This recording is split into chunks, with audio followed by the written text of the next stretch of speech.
and good morning all my dear students.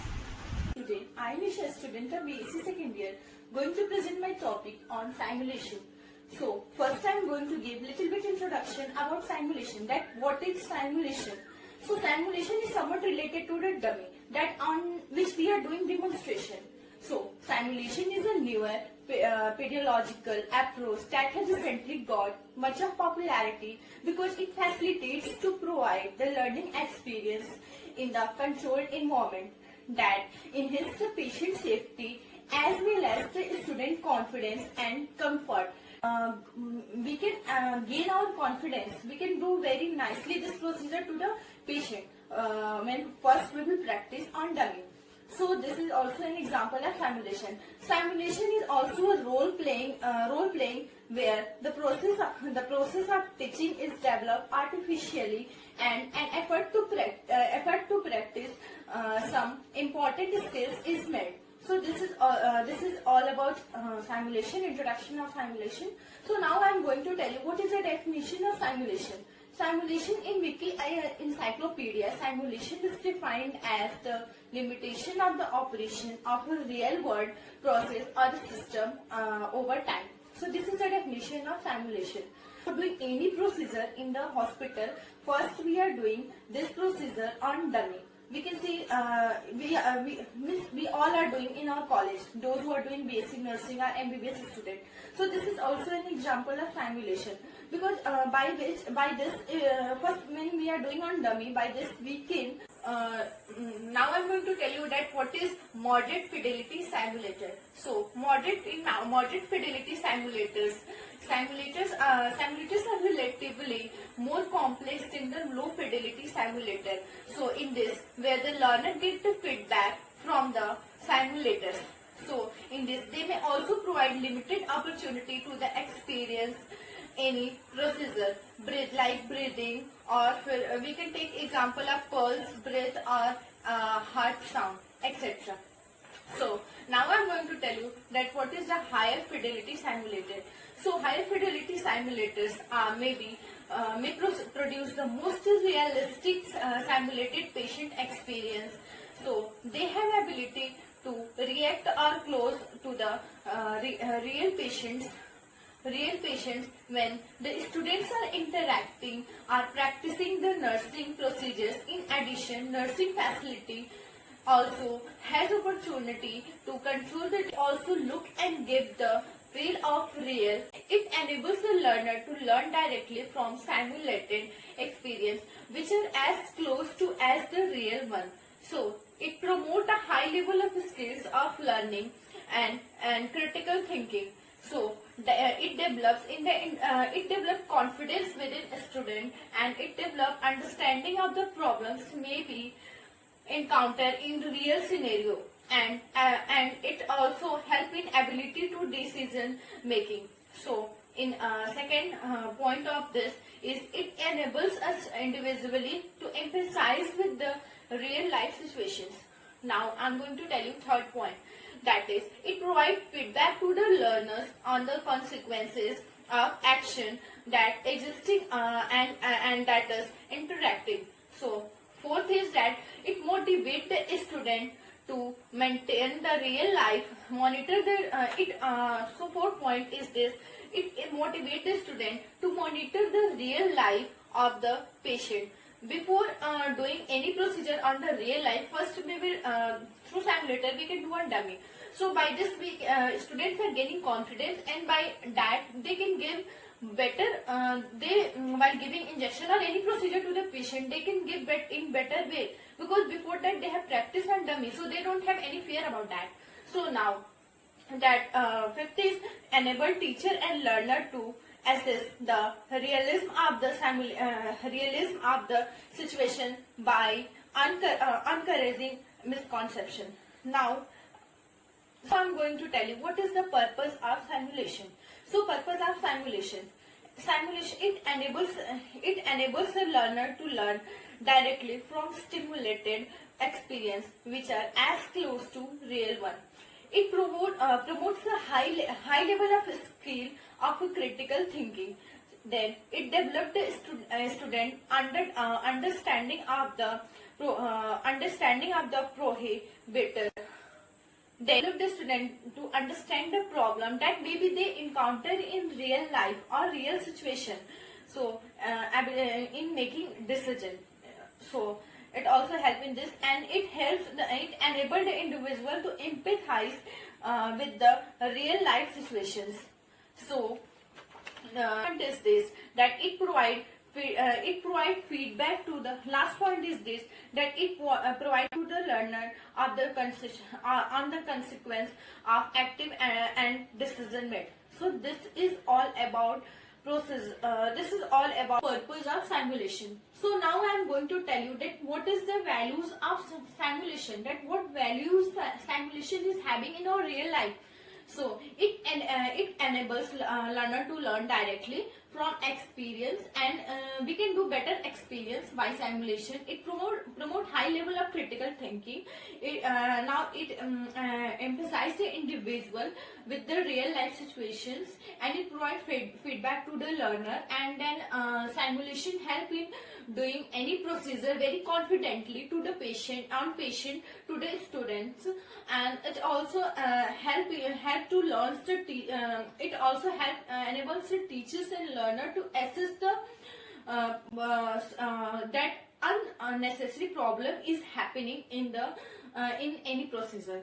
So this is all about values of the simulation technique. So now बंद कर दो. 1, 2, 3 start. So now I am going to tell you that what is the procedure of simulation, that how we are following the simulation procedure.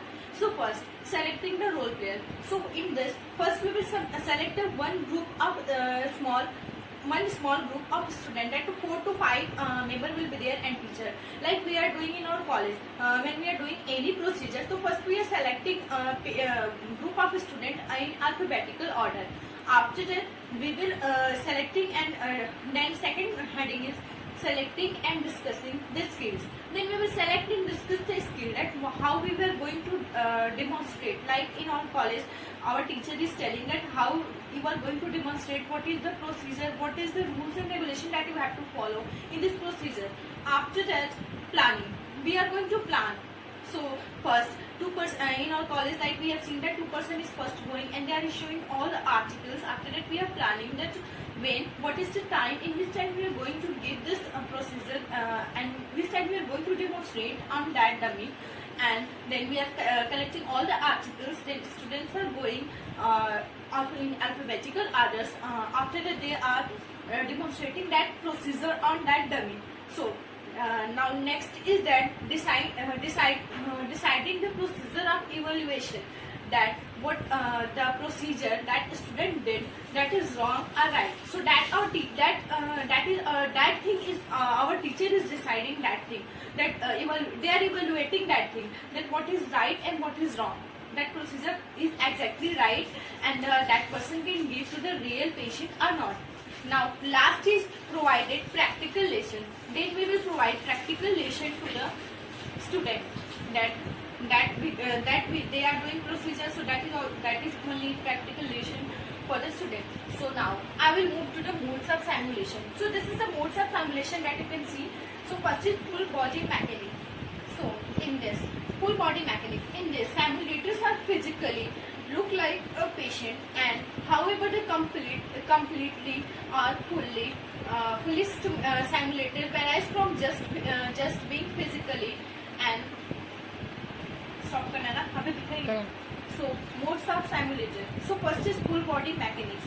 So this simulator physically look like a patient, however the complexity of full body stimulators varies from just being physically like a patient to the sophisticated electronically controlled and physiologically or pathologically responses when remotely controlled computer devices. So this is full body full body manual. Now I am going to tell you what is the part task trainers. So second is part task trainers. So it means that they are the model that are primarily used for the practicing the technical nursing skill. Example, gluteal intramuscular injection. Now only I have told you that we are practicing injection on the dummy. So these are also called model, and that we are practicing injection practice, or we can airway first we are practicing on the dummy, then we are introducing to the patient. Like we can take the example of CPR, which I have mentioned here. So this is a part task trainer. In this we are taking one part, and in full body, in full body we are taking one part, and in that we are giving one injection, or in that we are doing procedure. Like in CPR, in this we are taking the chest area. So in this we are taking part task, means we are taking just one part, and in that we are doing procedure. So now next we will move to the simulated patients. Simulated patients are popularly known as actors or standardized patients. They are also called as clinical teaching associated, who are especially trained as to behave like a particular patient to create artificially clinical scenario. So this means in this, these are the they are standardized. They behave like that. They are standardized patient, and there is a scenario of totally clinical teaching. They are especially used for situation that are sensitive to nature. They are generally used for the situation that are sensitive to the nature, are require social individual vital sign monitoring.